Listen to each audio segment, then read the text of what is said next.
Hey everyone, my name is DutchVidya, but you already know that because you're on my channel and it says my name at the bottom, and also you come from Combined Arms where I'm an officer, so you know that it's me. But the purpose of this video is, if you're seeing this, then you are either privy to the information that there will be an Acre 2 test event, or the Acre 2 test event has been announced.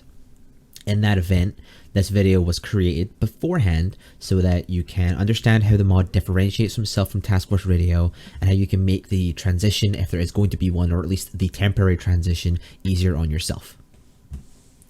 It's important to note that both TFR and Acre 2 do very similar basic goals. They facilitate radio communication using TeamSpeak API for 3D audio and radios over distance. But they are very different in how they do it. TFR is we'll say it's a simpler system on both ends. It's simpler on the user, you. It's also simpler for the mission maker, the administration side, but that doesn't necessarily mean that it's the better mod. It's simpler because for example, there are 3 radios for every faction, and that makes total sense as a very simple way to delineate and separate radio communication between sides. Acre 2 doesn't do that, but it still separates the communications between sides. It just does it on a level that you don't need to worry about as a player. Acre 2 in use as a player is as simple and has as many or fewer functions or steps than TFR. It is on the side of a mission maker or a server administrator where you see the behind the scenes stuff where it starts to increase a little bit in complexity, but even then the front end that has been provided in terms of the settings and the F3 framework means that you can easily go in and change things with just the use of Notepad++ and an SQF syntax. For the purpose of this demonstration, I'm running just Acre 2 and CBA, which is what you need to help Acre 2 run, and we're going to do this in steps. We do need to show you the controls because you can rebind Acre 2 to be identical to TFR, which I actually recommend because Acre 2's default controls are a bit of a holdover from Arma 2, and some of the controls in Arma 2 now have other functions in Arma 3. If you use the default controls, you will find yourself stance adjusting when you don't want to, that sort of thing. But it's very easy to rebind everything, and I highly recommend it.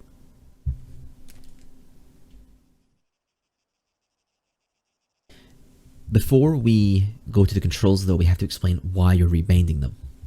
So, at the very front, Acre 2 functions very similar. You have a radio in your inventory. It does not take up a radio slot. It takes up an actual inventory item.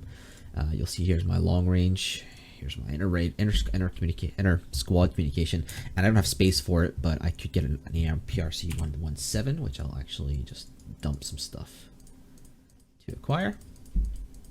This is a nice thing. There's no need for backpack radios. They actually enter your actual backpack as an item.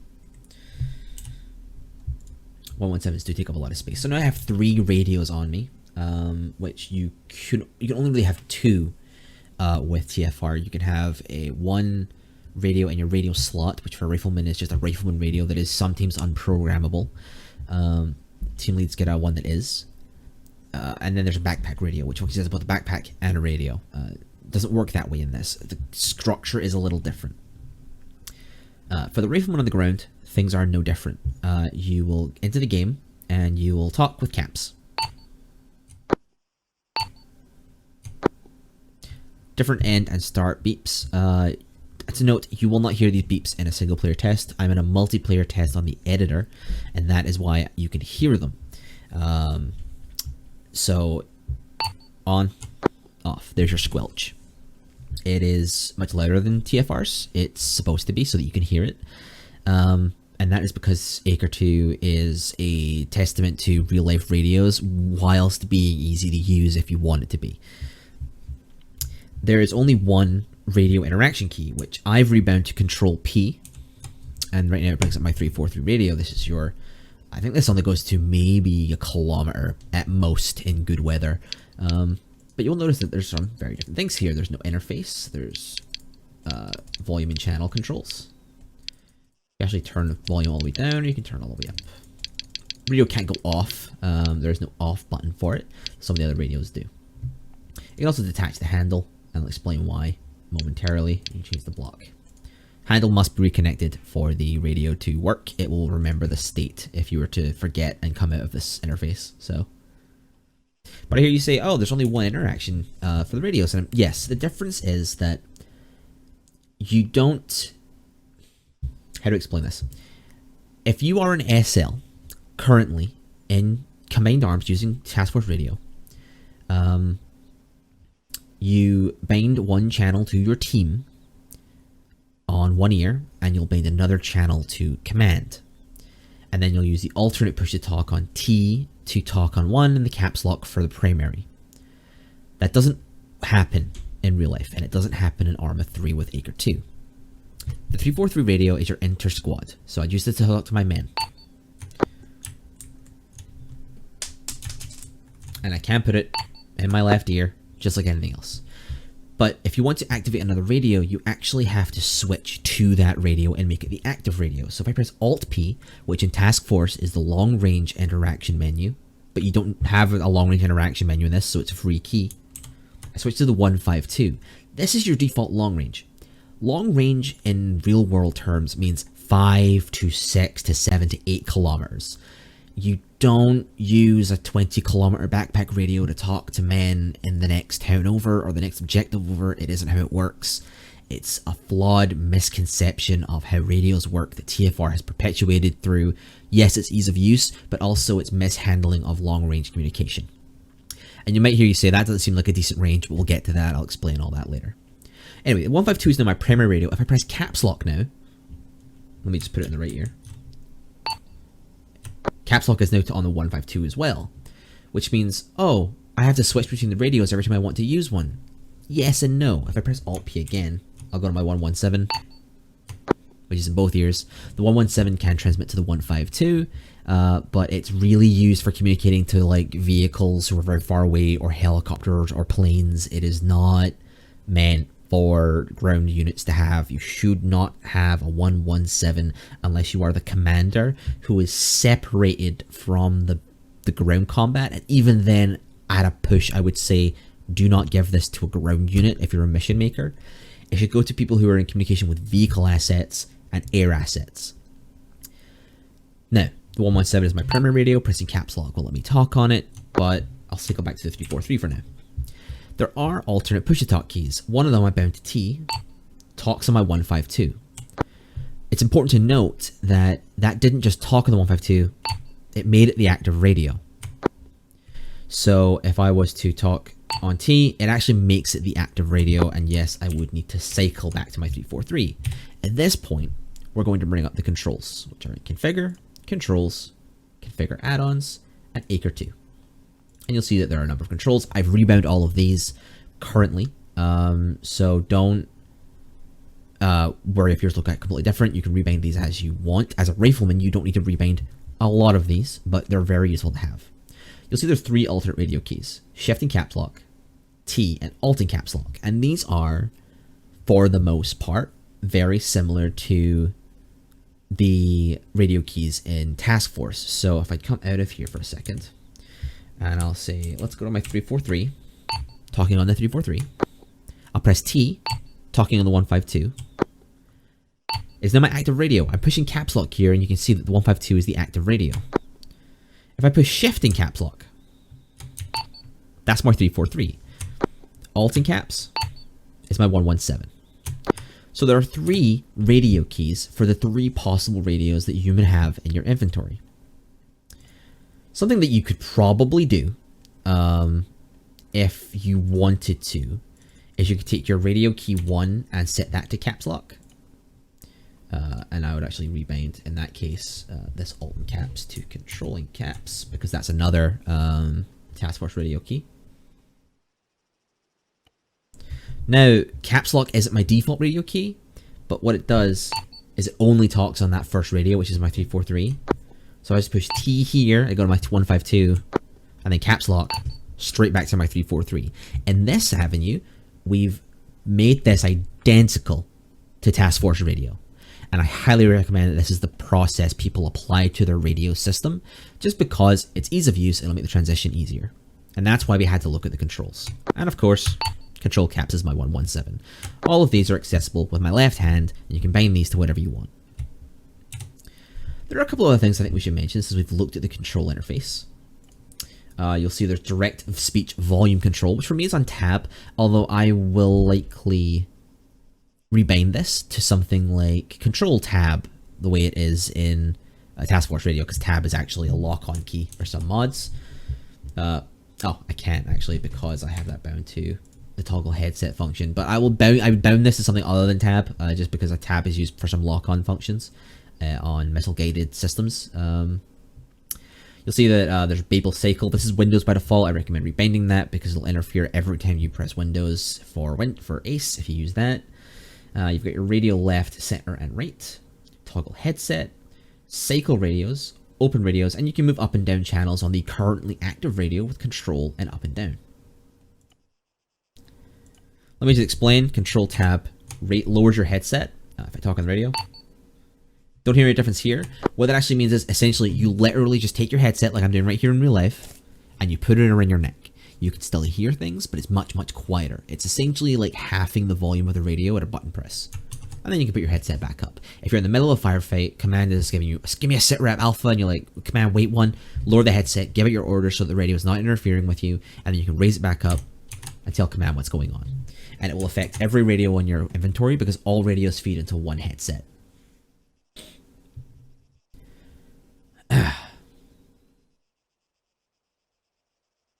Another function of Acre is that the local speech is much finer, and I'll explain why when I get to the system of system loss and range. But if I push tab, you'll see I have a bar, I can mouse wheel up and down, and you see that I have more than 3 options for volume. So this is the lowest for what I think. Actually, this might be the lowest. I think this is whispering, but like you need to be really touching someone to hear them. A little bit louder, normal, a little bit louder, pretty loud. And let me explain how loud this can be. Acre 2 applies a simulation of terrain and signal loss. In this space, where there's lots of open ground, the only thing really interfering with the radio signal would potentially be this building, but even then, not really. The reason we don't need a backpack radio, and the reason that the voice control is better, is because of this simulation. So if I was out here, in this vast expanse, and I'm on this maximum talk volume, in the right weather conditions, and the right locations, my voice can travel up to 100 meters away and be heard relatively clear, just like it can in real life. That's because that's how things work. None of this, anyone who's tried to whisper in TFR will recognize that TFR doesn't really care what your volume's at. Your microphone and how you talk into the microphone largely determines how you sound in game. On Whisper, if you are peaking your audio, no one will hear you until I get to whisper range, at which point suddenly you are the loudest thing ever because it doesn't change your volume, it simply scales the distance at which you're heard.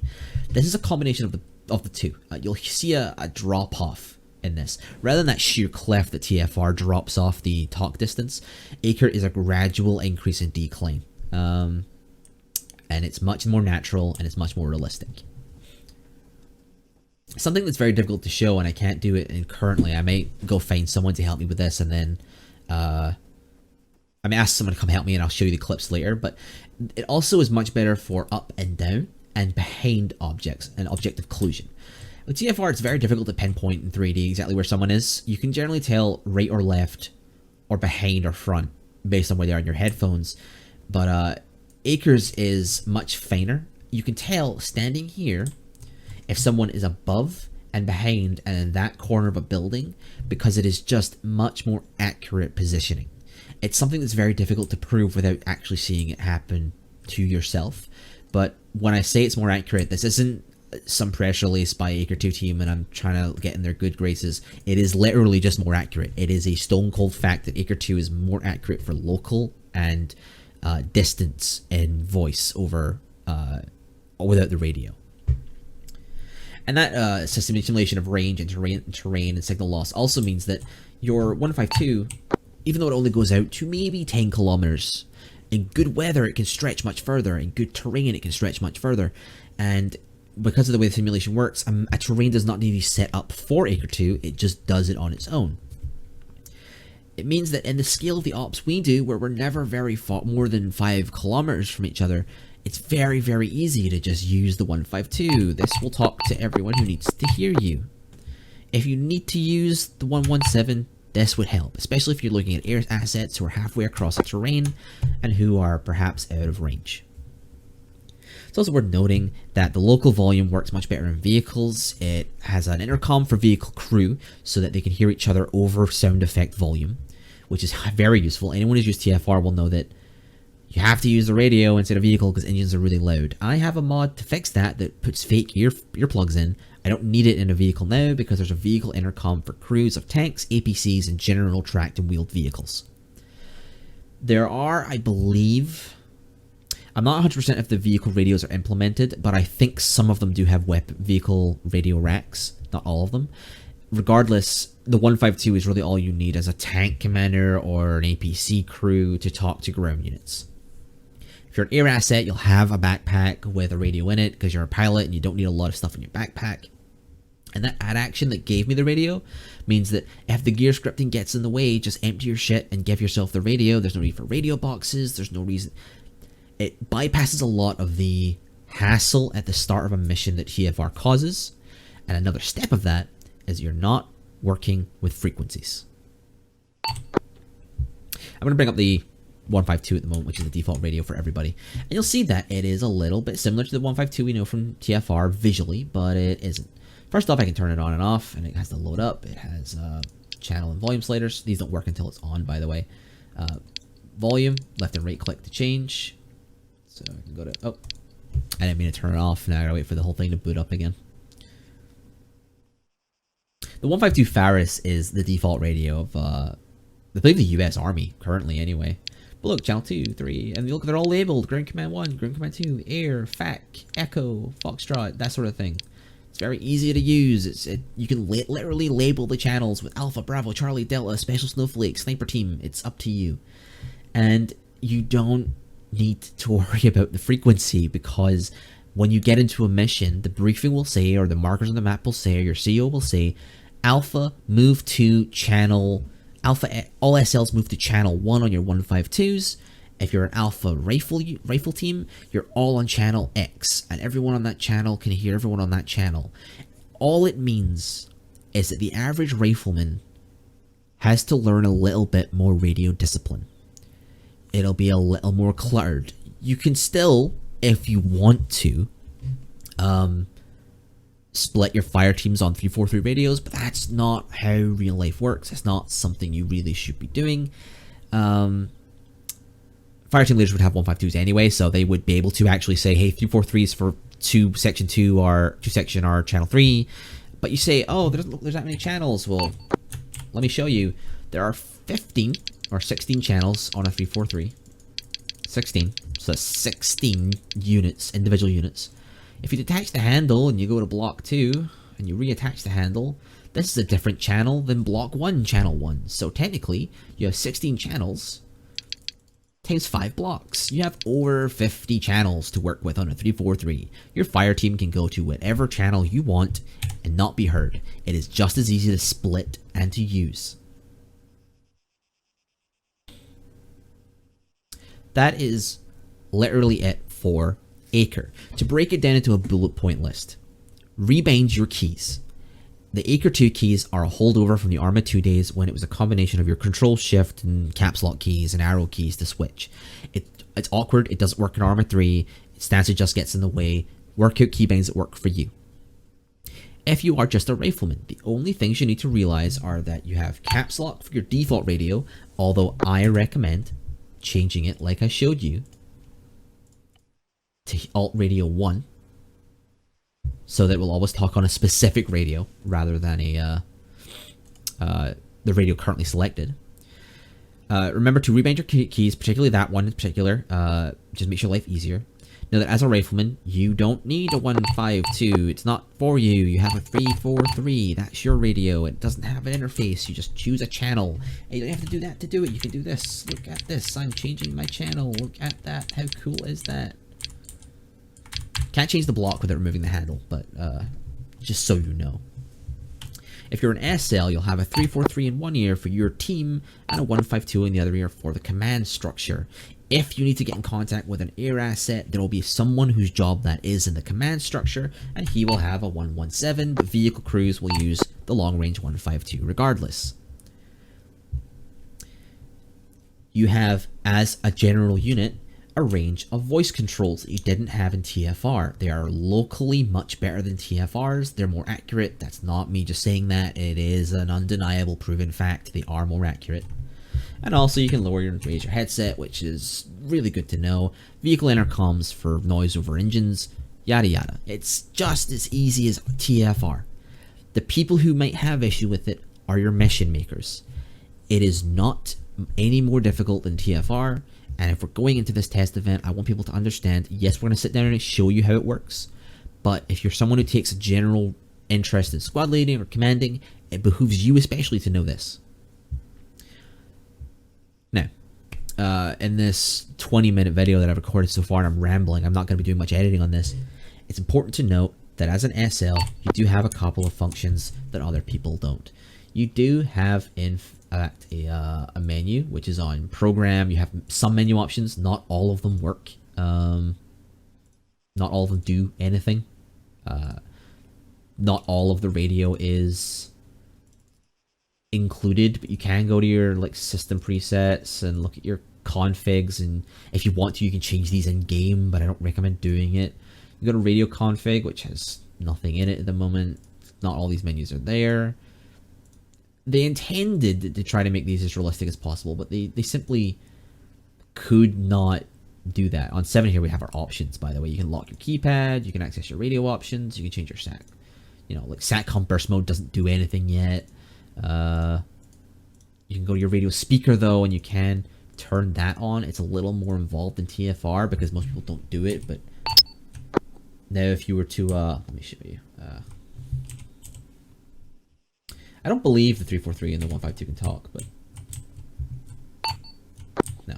But now like the radio speaker's on, and just like TFR, like if I was to talk on this, that state is saved. And if I was to go to options again, radio options, radio speaker, look at that, speaker's still on. I'll turn that off because speakers are annoying, and who wants to use the speaker? Auxiliary power doesn't do anything. Don't be confused by these options. They really don't. Really do not get stressed out about all the functions of the radio. All you really need to know, even as an SL, is essentially that you're just trying to get onto the right channel. Channels are just easier than frequencies. They just like mission plan. Like actual 152s can sometimes connect to things like Blue 4 trackers. Like we don't have that. Don't be confused by these. Don't sit there, you know, wondering, is this going to work? What does this do? This is not as confusing as it looks. It is literally just go to your radio and say, oh, we're on channel 2? Cool, I'll go to channel 2. Command, this is channel 2, alpha checking in. And then they reply. As simple as that. It's daunting to look at. It isn't to use. And I hope this 24-minute ramble at least is something that you can look over and say, okay, here's how it looks, here's how it sounds, and here's what to do with it. And that's all I've really got for you guys. This is super informal. If you see this, then either the test event has been announced or you're privy to that information because you're on the Slack. If you're a mission maker and you are confused as to how to implement Acre, I prefer to sit down with you one-to-one to show you how to use it because the files are simple, but there's no need to go over them in a video. It really isn't worth the hassle for the 10 people who might be interested.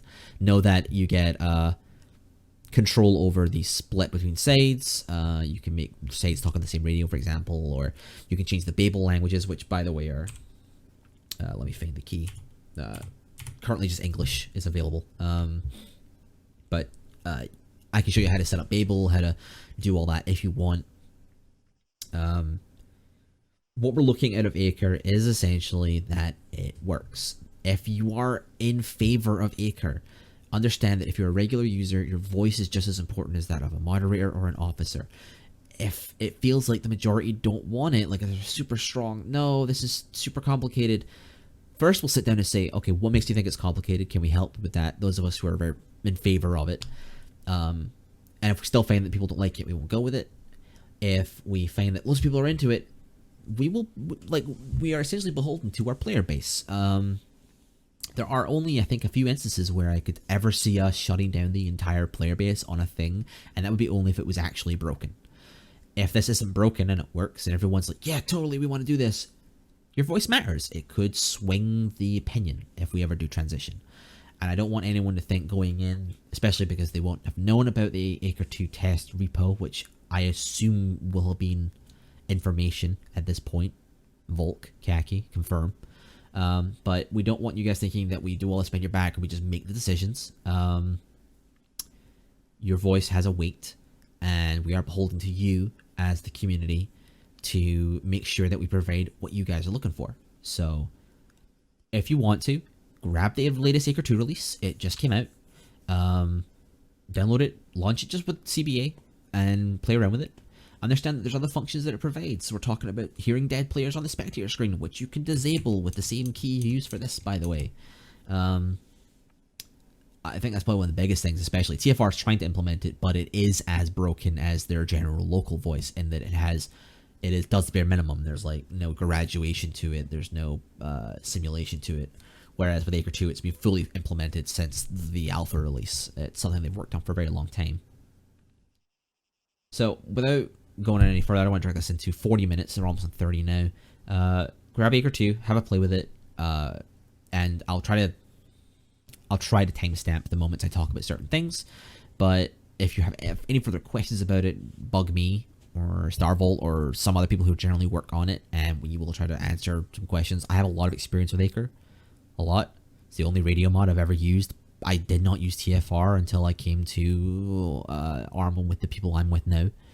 I've always used Acre, and I think it's the better option personally. I'm more comfortable with it. I think it's cleaner and it's smaller and it does the job better. But I want to hear what everyone else thinks. Go around, have a play with it. If anyone wants to do a small test thing where I can show the occlusion, I'll try to do that. So, thanks guys.